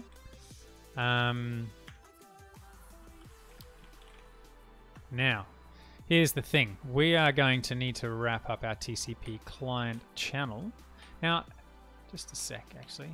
TCP client should have all of the bits on it, right? Like what we're connected to. Or maybe we don't. So we can do something like return new TCP client channel. We can give it the peer host, peer port, flags,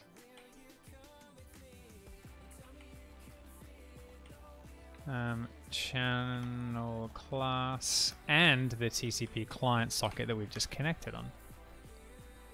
Alright, which means we need to pass all of those things in here. String peer host, int peer port, int flags, int channel class, and TCP client. Right? So from here we can create and initialize some fields so that we don't have to type them out ourselves.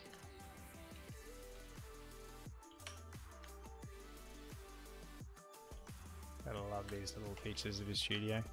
Okay, so now we've actually been able to create, hang on, what's flags as a D word, right? So, it needs to be uint. It's the port only that needs the non-uint version. Okay. Right, so from there we need to be able to do some asynchronousy things. But before we do that, there's one thing that we really need to do.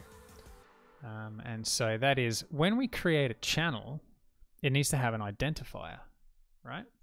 So what does the existing functionality do in order to create an identifier? You'll see create a waitable event. So this is where it's going to start scheduling things. Righto, so create client channel. Where is the channel ID? Because the channel ID is an important piece of the puzzle and I want to know where it's added. PowerShell server fs file socket TCP. Is that it there? Right, here we go. So we create a TCP channel and we get a reference to a channel out, right? And the channel is a channel. And you'll see that the channel has an identifier, which is a D word. Where is that set?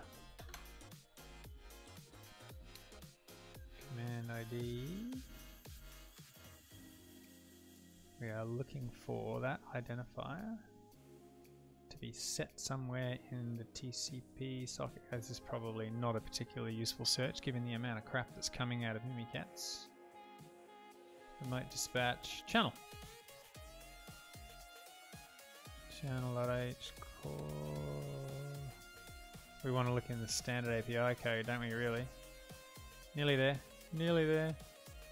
Sets the channel identifier on the response. Yes, it does. Alright, let's just quickly go back in here. Because this is where we're actually creating the channel instance itself. So, out channel is going to be allocated to this channel object, which is created back. God, I'm all over the place. Initialize the channel op structure, native context, blah, blah, blah. Here we go. Channel equals create. Okay, so we need to find the channel create stream function, which is in channel.c. Here we go. So that creates an instance of a channel and sets the class to stream, which is clearly what we need to be able to do as well. Channel create. Well, look at that. Set the channel's unique identifier. Channel pool ID.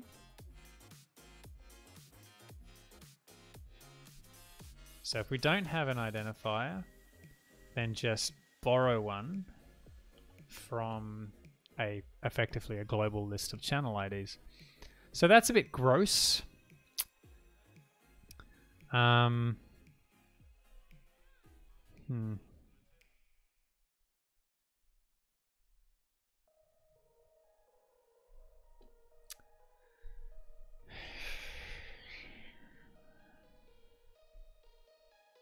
don't like it. I don't like it. So we basically need to be able to generate identifiers on the fly that are unique and are just integers, which isn't that big a deal. But you know, when you're dealing with cross-threading issues, you know, it's a bit bleh. The good thing is that we do have this core channel type, which is abstract, right? So we can cheat. Yeah? Let's cheat. Okay, so what we're going to do is we're going to have a private static channel. We'll go private static uint. I wonder if I can, you should be able to use uints. Channel identifier 0. Okay. Now we're going to also have a public uint channel ID. And we're not going to set it. We're not going to provide the ability to set it, right? We're going to have a private nullable uint. And that's going to default to null. And then here when we get the channel ID for the first time, the only time really, we're going to say if not this dot channel ID has value. So if we don't have a value, we want to do effectively like the same as a thread set, like an interlocked increment. I wonder if does anyone know what that is in C#? C# interlocked increment. There's got to be something nice. Interlocked increment.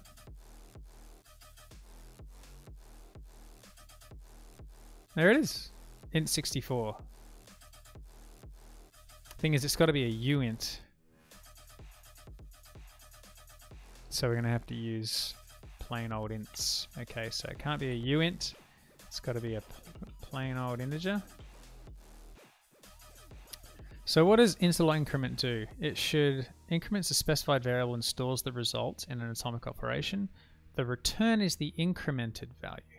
So that's fantastic. That's exactly what we want. So if this channel ID doesn't have a value, we go this dot channel ID equals threading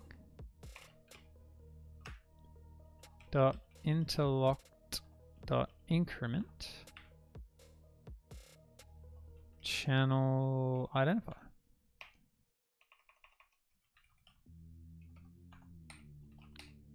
And then, oh, hang on, we need to ref this, don't we? And then we can return, that also needs to be an int. And then we can return this dot channel ID dot value. We should probably provide actually a protected set.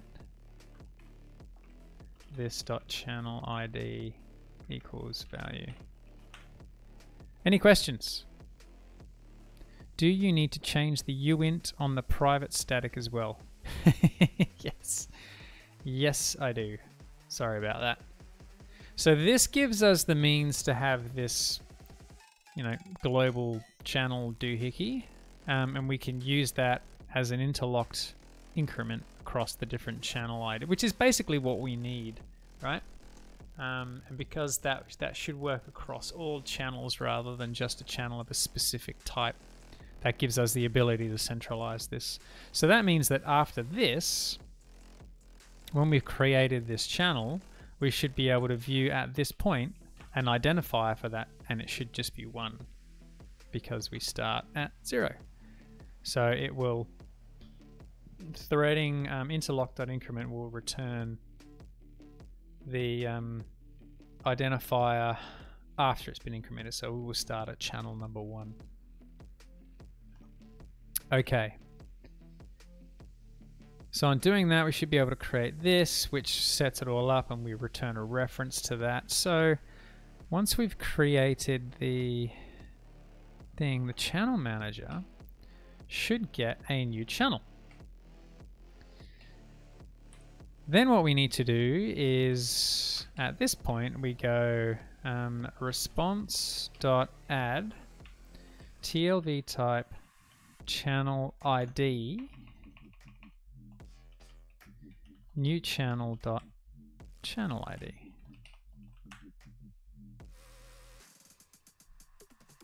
Have you actually threaded the rest of the channel stuff yet? No.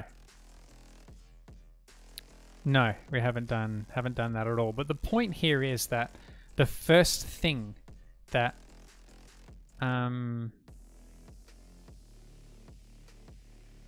yeah, no, I haven't done any threading. There is one little edge case here though that I'm always kind of unsure about. And that is this. So if we have the value, sorry, if there is no value there, remember if we were threading, then we have this case where two threads could be looking at the value and both of the checks pass before the interlocked increment.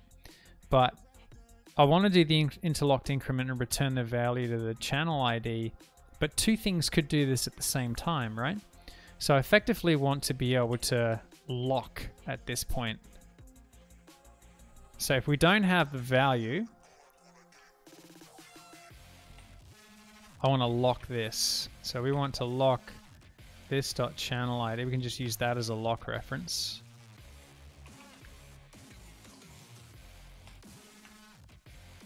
Or does it need to be an object? Yeah, it needs to be a reference. Now we don't ever want to lock this, so let's just go private object, lock object. We'll call it ID lock equals new object. It doesn't need to be anything other than an object. Okay, so can anyone understand why I'm doing this? And for those people who have got more up-to-date / recent .NET experience than me, can you tell me if this is still needed? The check, lock, check kind of approach. Does everyone understand why we're doing this? So if it's not been set, then obviously we need to set it, but we need to make sure that the process of setting only sets this channel ID afterwards. So we don't lock unless we have to. So the first thing we do is check to see if we have a value. So if it hasn't been set, then we enter a lock. Guaranteed that we are the only people who are entering this piece of code at this time. We then check again and go, has someone else managed to change this before our code is executed? If not, then we set it, and we still need to interlock increment because this channel identifier might be being used across threads to set IDs for different channels, right? So that then gets set, and then it bells out. And then another thread that's currently waiting on this lock at the same point that we were comes in and goes, oh, someone actually just beat me to the punch. We don't need to do any updating. We can just use the channel that we've already got. Hopefully that makes sense. Even if it's still not needed in 4, it might still be needed in 3.5. I actually still think that this is a thing because I'm pretty sure that there's no way around this problem regardless of the version. But anyway, we can come back to that as a talking point if people are a little bit confused. But what I'd like to do is build this and just see where we get to. Oh my god! Is that Forshaw? Is that Forshaw on stream? Have we just got James Forshaw chiming in with nuggets of genius? Wow. Presence of greatness. James, it's lovely to see your name appear, mate. Looking forward to being able to do another one of those dinners when you're back in the country. That was really good fun. But yeah, ladies and gentlemen, James Forshaw. So the lazy int, actually, that's a really good point. So that lazy int, is that something that's new to .NET 4 or has that been around for 3.5 for quite a while?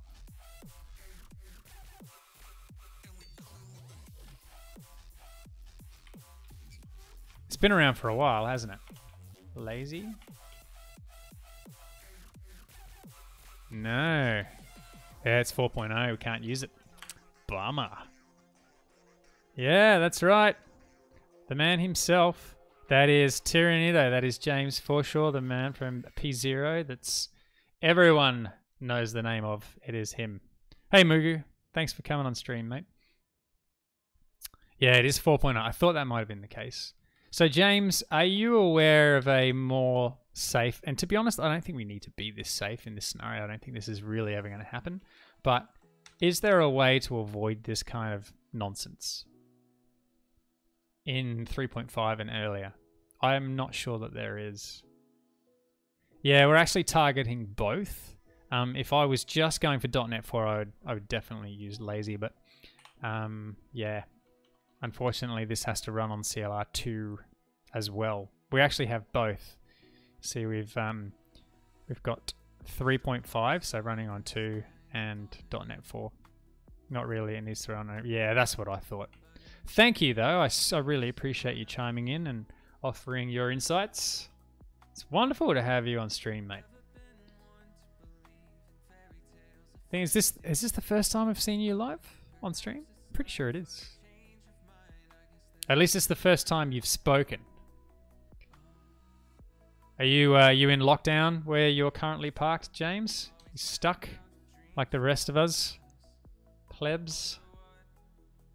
I've been ranting to people locally how much it sucks that I can't get on the climbing wall at the moment.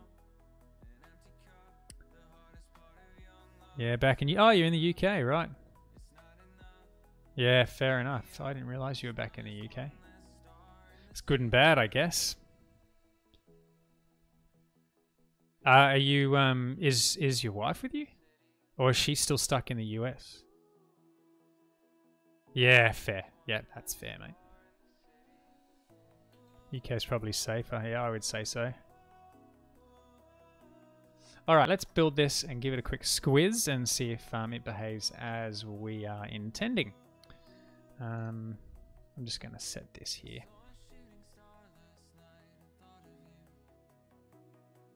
Okay. Now, like I said, we haven't done any threading related stuff here, which we'll probably end up getting to on the next stream, given how late things are. Set up our port forward again, and let's see what happens. Okay, so we now have a channel which clearly didn't work. Ah, that actually makes perfect sense based on what I've done here. So instead of... Hang on a minute. Yeah, we need a listener. We need a listener as well. So we need to go NC LVP 9999. And then we need to do this. So we connect to ourselves on 8. It should tunnel through and connect to here on 9, right?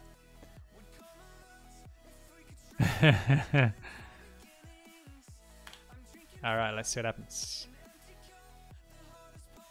Did we get a breakpoint? Yes, we did.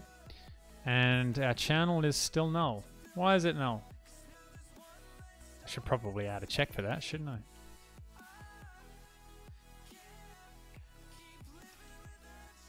And I certainly don't want next transport here. We just want continue. Jeez, that's what happens when you copy and paste stuff. Continue. We might even just default to not implemented here. And then we know when we get to the innards, things are working as expected. Okay, let's rebuild that. Which module are we working on? We're currently starting on the rudimentary version of supporting channels, my friend. Who was that? Someone cheered. Mugu's cheered. Thank you for the cheer. Yeah, so we're working on channels, which is a fairly complex beast, and we've been going through a bit of the backstory. And as I admitted right at the start of this stream, this is an area of the code that I'm actually not that familiar with. So we're all learning together, which is great, right? That's why we're here. Okay, so what happens when we try and do the things? We create a client and we try and connect to 140 on to whatever that is. We know it's 9999, right? 9999. And so what happens here? Well, this works. And then when we bail out, we have... Oh, there we go. It worked that time.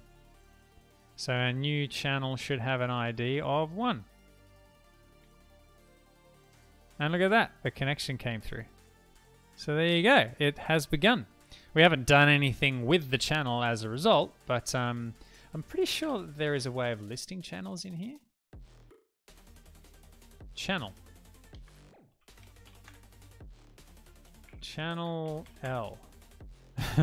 No active channels. Obviously, I need to do something more. What do I do here? Unable to serialize struct type uint. Ah, well, that's not exactly surprising. What did I do here? So when we go into a... It should end up here, right? We're making some progress here, though, so that's pretty cool. Yeah, the two netcats connected. That's the important thing, right? So we've got this listener here. You watch, we should see a connection coming through from the VM, which is this one. 130. All right, let's just quickly spin that up again. And we'll do this one more time. Set up the port forward. Do the netcat thing. There's the connection. Okay, so when we try and add, the value is of 1 and the type. Meta type is uint, so that should be fine. Why is this complaining? Uint and meta doesn't equal unable to serialize struct to type. What have I done here, guys? I would have thought that I would have come in here. This channel ID is an integer. Did I not have an overload for this? Ah, there we go. I know what the problem is. Here we go.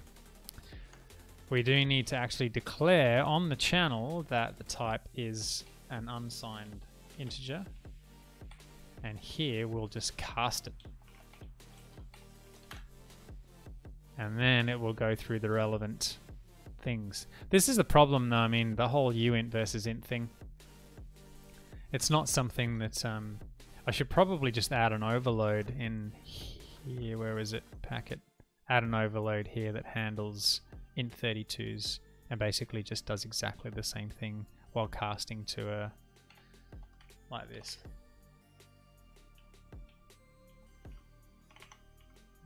uint32. So we're basically doing exactly the same thing. Oops. uint32, and we could do the same here with int64 versus uint64. Just for the sake of coverage. But here I think it's important to sort of highlight that the channel ID is of type uint as far as the interface is concerned. We can worry about packing and whatnot. Hey, Insolent Fool, how are you, man? So, that out of the way, I wonder if we can actually see a channel appear in our channel feed here now. Let's give it another spin.